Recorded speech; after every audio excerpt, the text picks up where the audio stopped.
But now the current Trump administration, they have said that they will limit those overhead costs to about 15%. So for universities which are known to charge anywhere upwards of 50%, 50 to 60%, now they are all asked to limit it to 15%, and suddenly there is a crisis. But this crucial American competitive advantage is being undermined by the Trump administration's war on colleges. Aggressively attack the universities in this country. The professors are the enemy. A freezing or massive reduction in research grants and loans from the federal government. Tsinghua University and Peking University. These are two of the top universities in China. But these two university budgets, if you see, the budget these two universities receive is our entire education budget.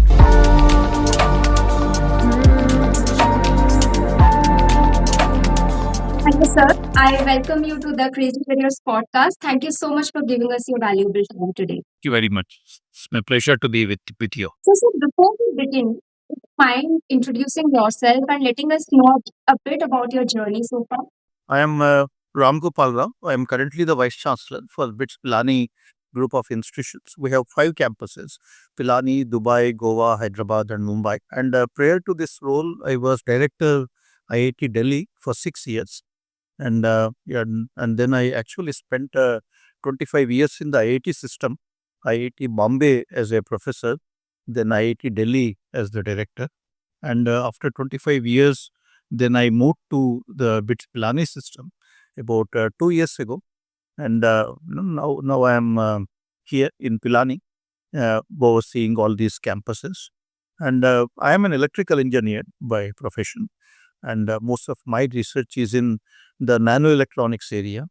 And I have 2 startups to my credit and over 500 research publications and over 50 patents, of which 20 issued US patents.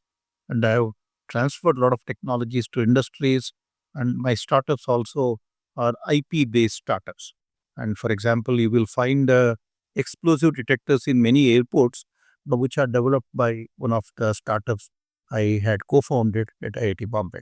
So that's briefly about myself. Right.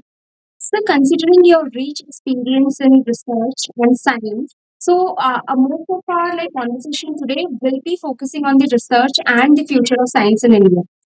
Before that, I would like to know why scientists are actually losing jobs in countries like US and UK, and how it actually impacts the Indian scientists who are working abroad. Yeah. The US system, though, is good. I think all the best universities in the world are located in the US. Any university you take, a lot of great places there. The issue with the US system, that everyone is complaining of is it has become a little bit unsustainable, right? For the universities, their costs have become very high.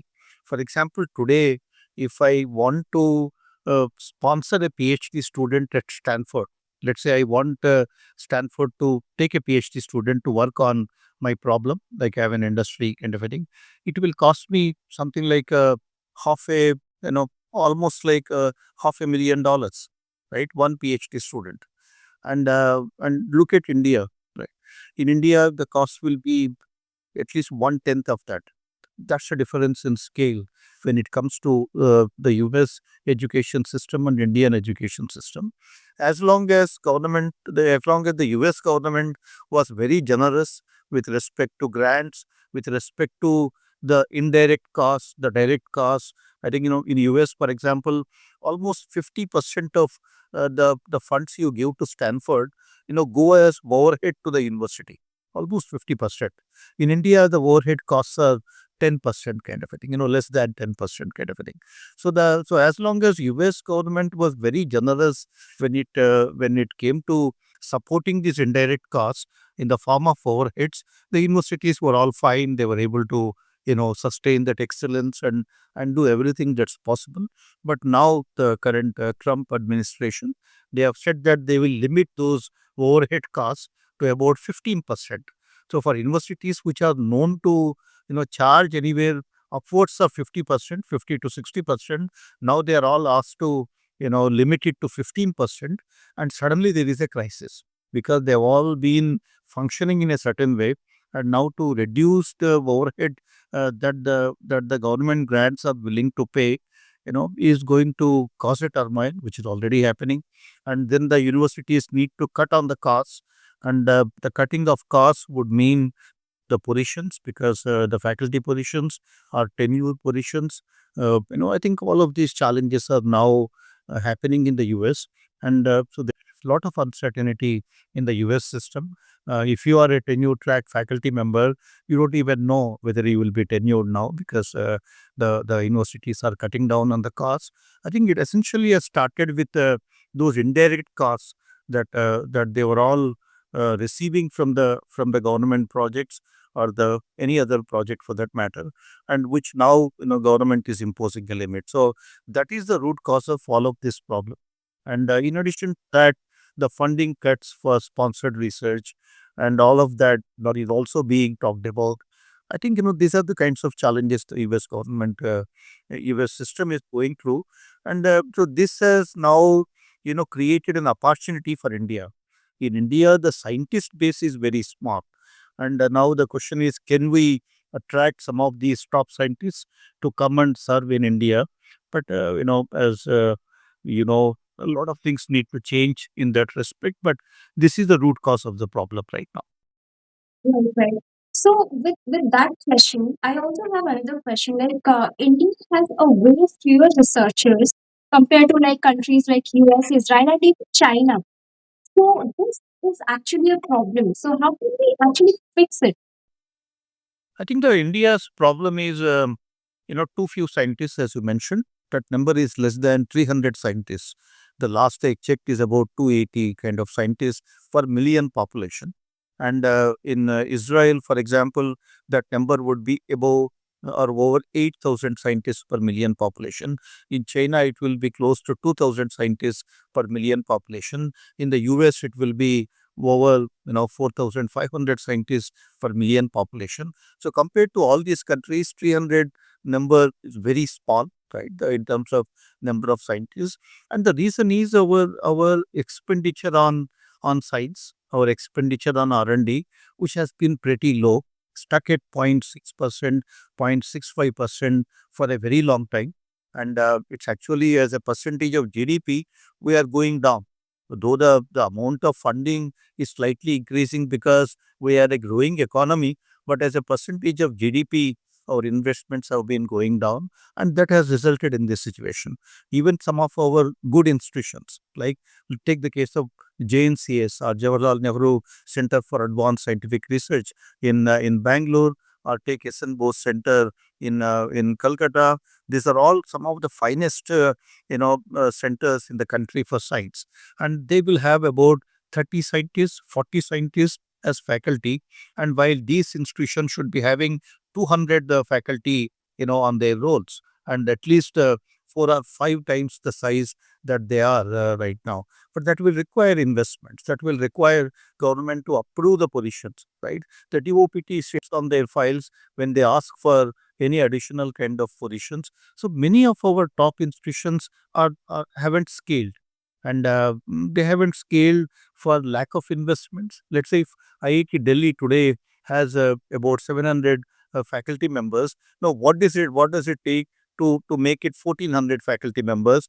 That will require space. Therefore, they need to be given additional land somewhere nearby, and then they need to be given lot of funding so that they can set up, these campuses, and then run programs in diverse areas. While the main campus can focus on certain areas, these extension campuses can evolve as hubs of research in certain other areas. All of that can be done, but that requires a lot of investments going into these institutions. I think that hasn't happened for a very long time.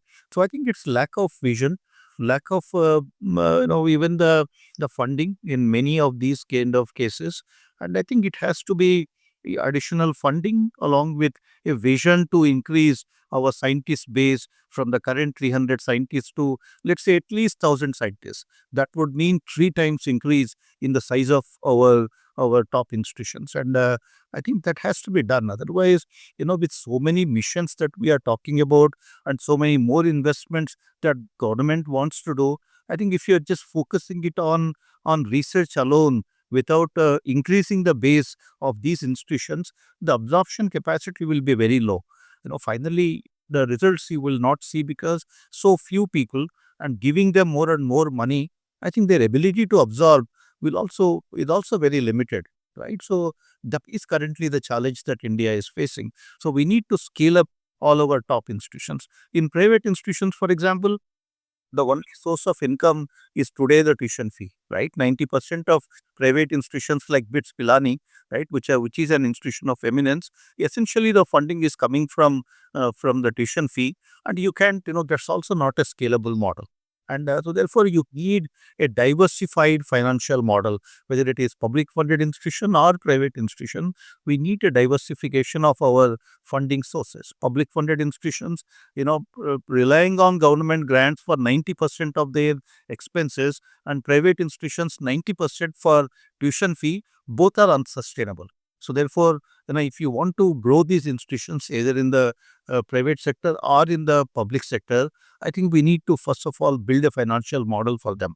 And I think some steps are being taken. For example, that 1 lakh crore fund that government is talking about for private research, is a step in the right direction, right? But then it also requires autonomy, for these institutions, increased autonomy, so that they can use these resources and then build their institutions. And a lot of policy issues are also coming in the way right now, in addition to the vision and the funding that I talked about. Right. So we have read in one of your LinkedIn posts about thousand scholar program. So what it is actually, and how it can help to bring back the top scientists back to India. I think China has done that. China, for example, is running similar program for almost like 2 decades now. And if you see that, I think that continued investments over a period of time, yeah, and then some of these schemes like the Thousand Scholar kind of schemes have attracted a lot of Chinese expatriates to come back to China and build great institutions. Now, Chinese institutions are now at least 10 years ahead of India, when it comes to the any aspect that you talk about. So those continued investments through some of these schemes to attract all these expats, I think that is what is needed for India too. While we need to invest, much more than what we are doing, from 0.6%, 0.7% to 2% should be our target in the next 2 years. But I think some of these schemes which are tailored to attract the top talent from all over the world to come and serve India, right? China not only relies on only their own Chinese nationals or people of Chinese origin, they are also able to attract top tier scientists from MITs and Harvards to come back and serve China, because they are able to provide comparable grants and comparable salary packages. So as a result, many of these scientists don't mind working in China and then building up some of these programs and all of that. In India, the biggest challenge is the bureaucracy, right? Every salary is linked to somebody in the bureaucracy. So if for IIT salaries or any salary in any sector today is all linked to somebody in the government sector. So I think I think you need to decouple them. If we ever want to see science progress in India, they should not be treated like any bureaucrat sitting in a ministry, right? And I think unless you decouple, this problem is not going to be easy. And the Thousand Scholar Scheme is for 1,000 top scientists of the world to come and serve India, right?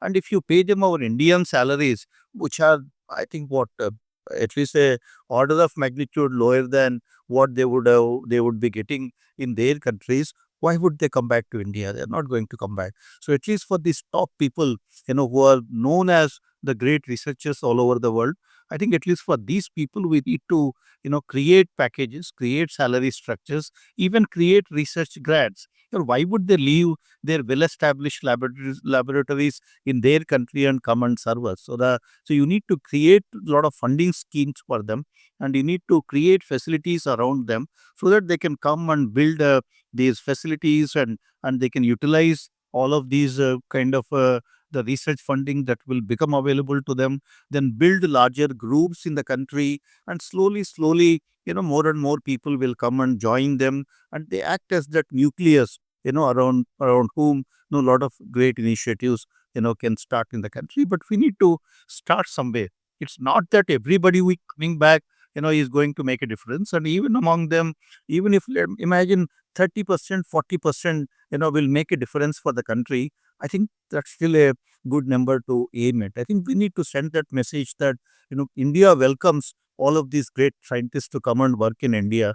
And that requires a lot of policy changes, lot of administrative changes, and it also, needs that mindset change, right? If somebody, from the US is coming to us, the person has to be superior to the many of the people who are already working in India. So if you only, give these funding support to them and not to Indian scientists, I think there will be a lot of discomfort, and it can create other kinds of issues. So I think overall the research funding needs to go up. In addition to launching a 1,000 scholar program, where we encourage more and more people to come back to India through special incentives and research funds and creating laboratories around them. All of that needs to be done. I mean, if you look at India's history, right, whether it is space program or the defense program, all of them started like that, right? And in those days, the government of the day, went out and then requested somebody like Baba, Saha, all of these people, Sarabhai, all of these people to come back to India and then set up, build centers around them and give them complete powers. They had a hotline to the PM of the country, so that, they could do all of these and build these kind of initiatives. I think those kind of structures we need to create again, and leaving them to bureaucrats, leaving them to asking them to address the challenges of maneuvering the government systems. I think nobody will actually be ready to do that. So we need to, create all of these avenues for them to come on and create those sort of research ecosystems in the country. Right. So do you think this is the right time to take that step? I think so. India missed one such opportunity, right? When the Russian Federation, the USSR, was disintegrating, India, if we had a policy to attract the top Russian scientists, we would have actually got a lot of, great people to come and serve India. But we did not do that. Many of those scientists went to the Western countries, and even when the Germany, a lot of German scientists. At that time, of course, India was not in a position, but the USSR thing, India could have actually benefited from the USSR disintegration, and but we did not do that. Right now, with all the turmoil that's happening all over the world, both in the Western UK and US, right? These are the two countries where the universities are now, beginning to feel the heat, and a lot of people are becoming very uncomfortable, settling down. A lot of people are feeling very uncomfortable about their future. I think this is the time for India to act, and it will address our low scientist based problem. It will also help us to scale up some of these initiatives. We have 4,000 crore quantum mission, right? We have $1 billion AI mission. We have a $10 billion semiconductor mission. I mean, who will actually execute all these missions? I mean, 300 scientists per million population, of whom the quality scientist is even a fraction of that, right? And you will not be able to make a big difference in any of these missions. And if we just, make it business as usual kind of an approach, I think we need to take those bold moves now and then come up with initiatives and schemes in order to attract the top talent from all over the world to come and serve India. Sorry, what are some smart ways that has been adopted by China and countries like Israel as well to attract the talent that India can also adopt? Can you shed some light on that? Like, what are some smart ways? So China is investing very heavily into science and technology, and that's the reason why you see now the deep seek movement, right? What I also wrote about, and why did the deep seek kind of a thing came out of China and not out of India? It's not a one-off kind of a moment. It is something which has been, which is because of almost a decade of investments in science and technology, right? If we talk about our space launches, right, the Chandrayaan mission, it's again not a one-off movement. It's an investment of almost like 4 or 5 decades into our space program, which has enabled that Chandrayaan kind of a movement. So these things, are not one-off kind of movements. They require a lot of persistent and consistent kind of planning and investments. I think that is what we need to do. While in the space sector, right, we have done well because I think successive governments have been investing into space programs, and now we are at a stage where we are among the top 5 countries in the world when you look at some of these space missions and all of that. Though we are far behind what US is when it comes to the space program, or what Russia is or China is when it comes to space program, but we are at least among the top 5 countries when it comes to actual execution and flying these satellites and all of that. The same kind of investments we haven't made into other sectors. Like to the, I think that is what we need to be doing. China, if you look at, just to give you a perspective, take 2 universities in China, Tsinghua University and Peking University. These are 2 of the top universities in China. And there are, of course, many other universities in China, which are equally doing well and which are at that level. But these 2 university budgets, if you see, you can actually go and check their web pages. The budget these 2 universities receive is our entire education budget, right? So our entire education budget for the higher education, the about 130 institutions are supported by the Ministry of Education. Today, the higher education budget of Ministry of Education, the entire ministry budget for higher education is what these 2 universities in China actually receive on a yearly basis. That is the difference in the nature of investments between China and US. And no wonder, with those kind of investments, with all these schemes, to attract the top talent from all over the world, obviously, China is doing very well in many of these kind of schemes. And look at Israel. Israel is the country with the highest amount of spending on a percentage of GDP basis. Israel spends over 6% of its GDP on science and technology. And no wonder, despite being such a small country, they are able to innovate, they are able to invent a lot of new technologies. If you saw the recent Google acquisition of the cybersecurity company in Israel, right? That company is an Israel company, and Google paid $32 billion. The largest acquisition Google ever made was the Israeli company which worked on the cyber security kind of aspect. So that is the power of investments when it comes to science and technology.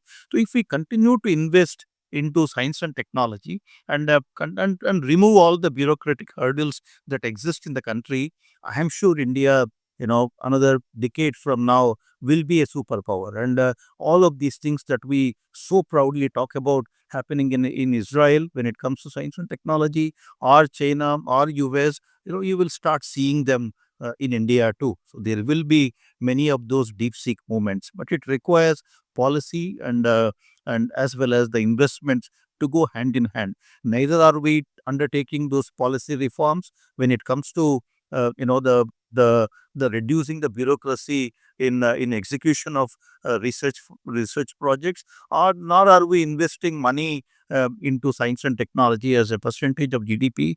I think with none of these happening, I think we should just expecting that India will do very well and Viksit Bharat. All of these things require the commensurate investments into science and technology.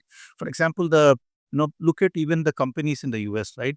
Out of top 10 most valued companies in the world, right? In the world, 9 are out of US. 9 out of 10 top most valued companies are in the US with valuations above $1 trillion, right? The only company outside is the Saudi Arabia oil company, right?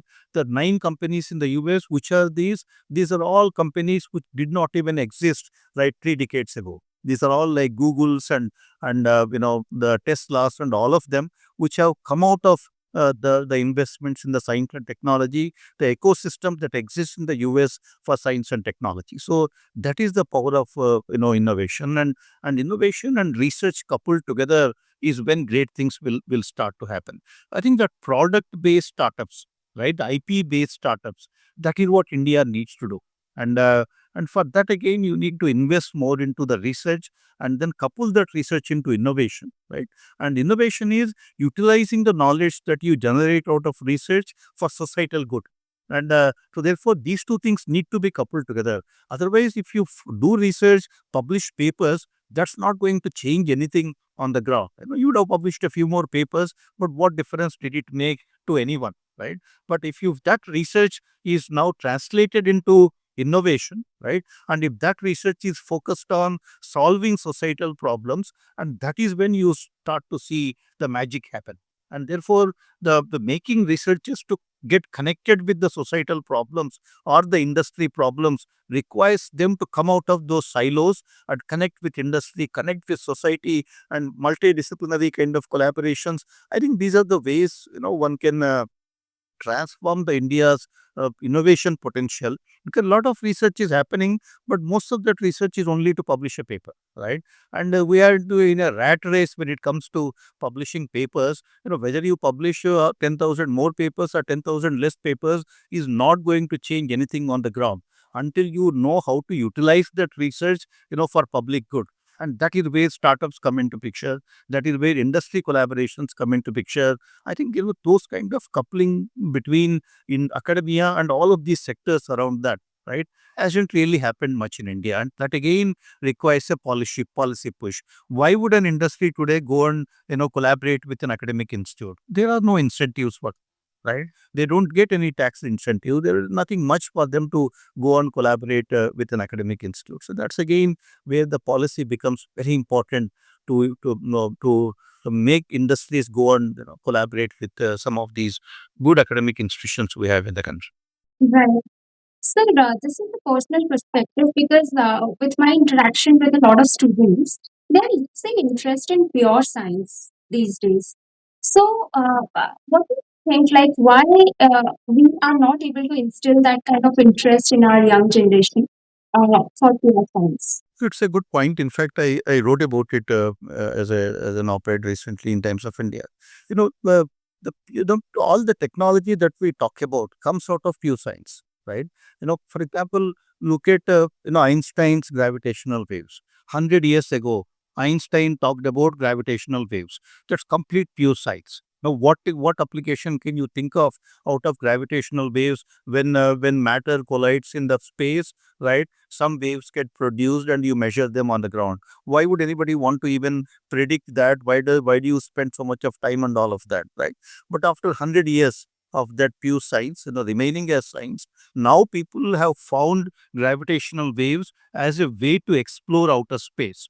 Now, if you look at any space institute, they all are building these systems now to use these gravitational waves to explore outer space. Until that time, the telescopes and they were the only ways to look into the outer space. And now you have additional way to explore the outer space. So therefore, there is nothing like basic research or applied research. All research is either good research or bad research, right? Quantum is another example. For almost like 4 decades, quantum remained as basic science. Nobody bothered about quantum, right? But now today, everybody is talking of quantum computers, quantum communication, quantum sensors.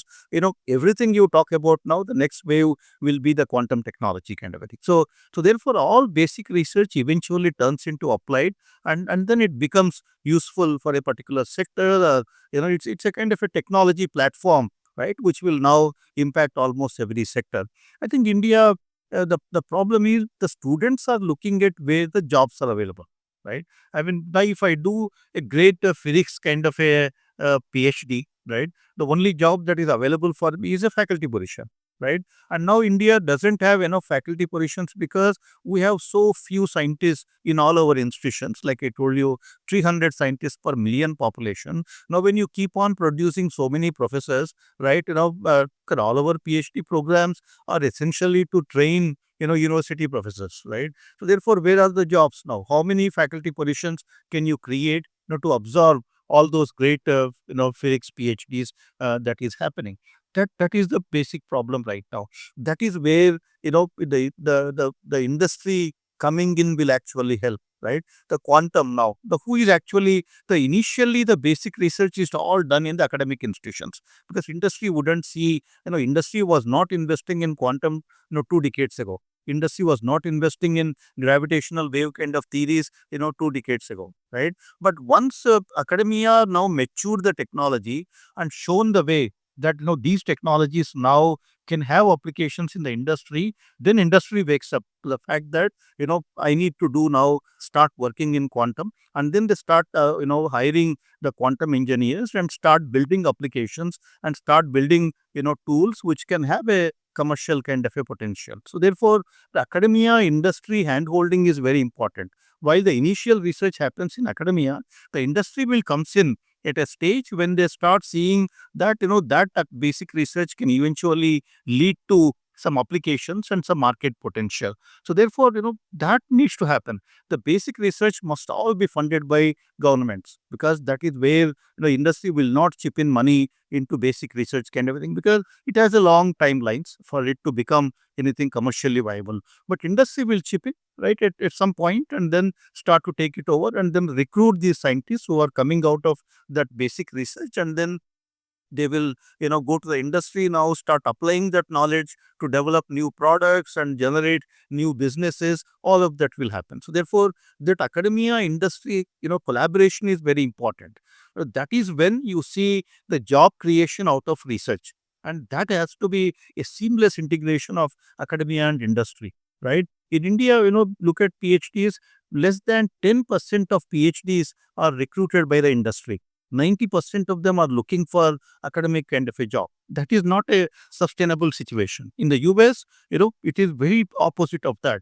In the US, the faculty positions are available for only about 10-20% of PhDs who come out of academic institutes. The rest of them get absorbed by the industry, because the industry is now looking at using those technologies and then developing new products and all of that. So that is the kind of a handshaking that needs to happen between academia and industry to create jobs out of research, right, out of these knowledge that we are generating. When that is decoupled, right, then these two are working in their own silos, and then you do research but you don't have a job because industry in India isn't even doing anything on those lines. Now you are only looking for academic kind of jobs. So in a broken system, right, where academia industry are not interacting with each other, the jobs problem will arise. When there are job problems, anybody who is doing, who is coming for coming to get educated, is eventually looking for a job. After all, why would I do a PhD if I know that I don't have a job after that? I am also, doing PhD hoping that someday I will find a good job kind of a thing. So therefore, that is when the problem arises. Then the students will choose an area where there are jobs available, and then they will not choose an area where there aren't many jobs available. But once that kind of a polarization happens, that you choose areas just because there are jobs available, then certain sectors will get neglected.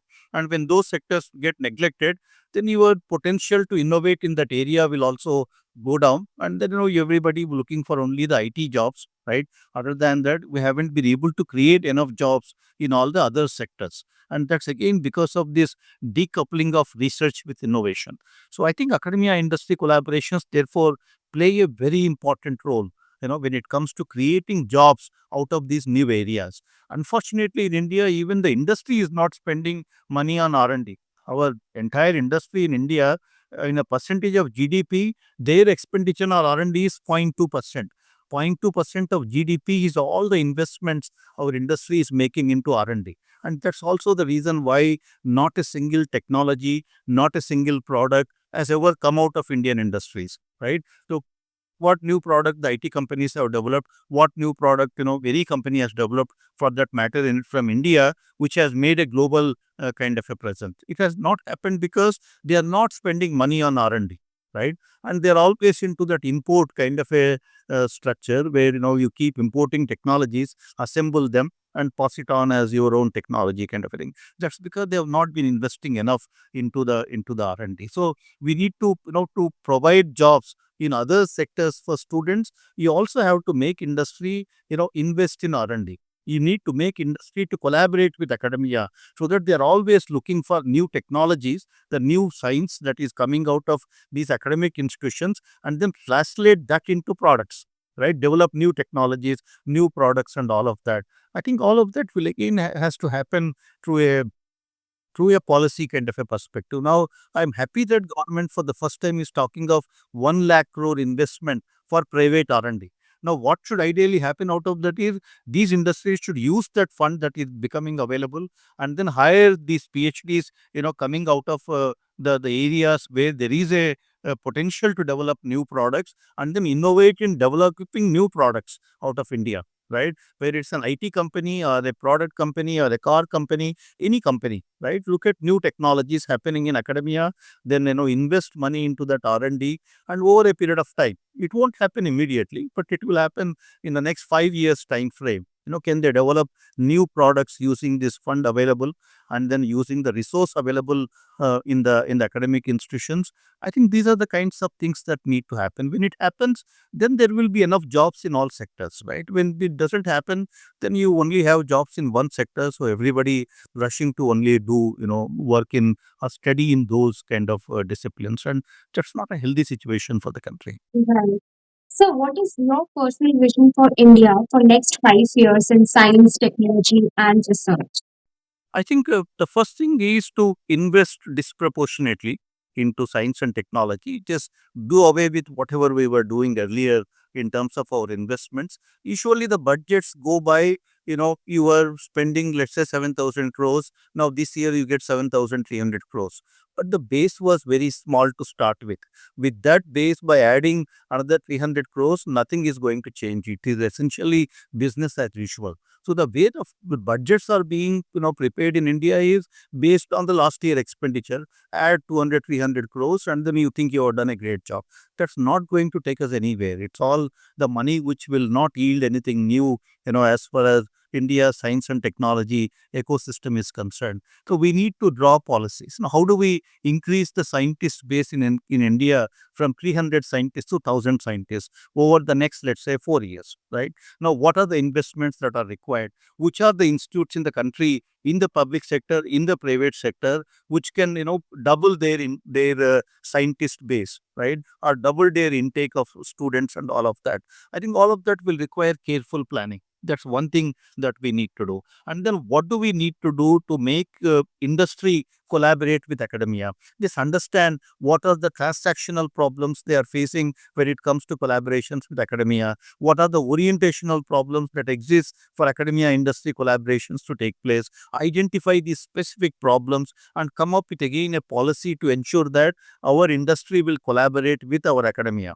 right? And then they will also start investing in research, through again special incentive packages and all of that. I think if we launch these specific initiatives, and if we are not able to recruit good people, then all the 1,000 scholar kind of a program where you attract the top talent from all over the country, they need not serve only the academia. They can even come back to industry and then serve the industry and then collaborate with academia. All of that is fine. For example, there was a program which we were trying to do at IIT Delhi. We recruited one or two people on that.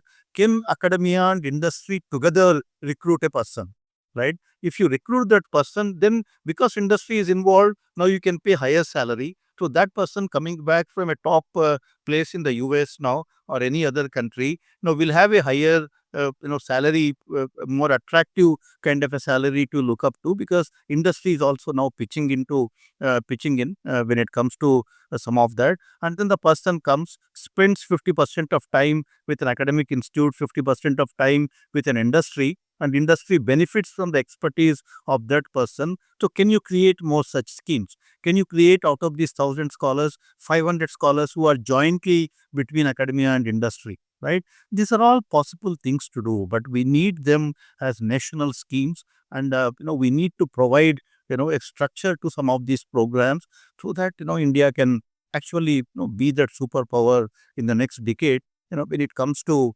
the converted developing new products, new services, like what you see happening from Israel, from China now, and in the US for a very long period of time. That is when you will have those $1 trillion companies, right, over a period of time. That is how we will become a developed country. So I think everything starts with investments in science, and that science becomes technology. The technology is used by the industries, and the technology creates new companies, right? And then these companies make it big eventually. So I think if you break that pipeline, if you stop investing in science, nothing more than that will ever happen, because then you industry will keep on importing technologies, and then that technology will keep changing every 5 years. Now, every time you go on a shopping bag and start importing technology, you're always 5 years behind or 10 years behind. That's the current situation. I think the investments in science is the beginning of the Viksit Bharat, and that needs to be done as a major transformative kind of a program in the country and not as an incremental thing that we are currently doing. Right, right. All right, sir. It was really an interactive and insightful conversation, and I really loved like interacting with you in this conversation. And I'm sure that our audience will get some insights on the research, and they will be really motivated towards joining this field. Thank you so much for giving us your valuable time and joining us in today. Thank you so much. Pleasure talking to you.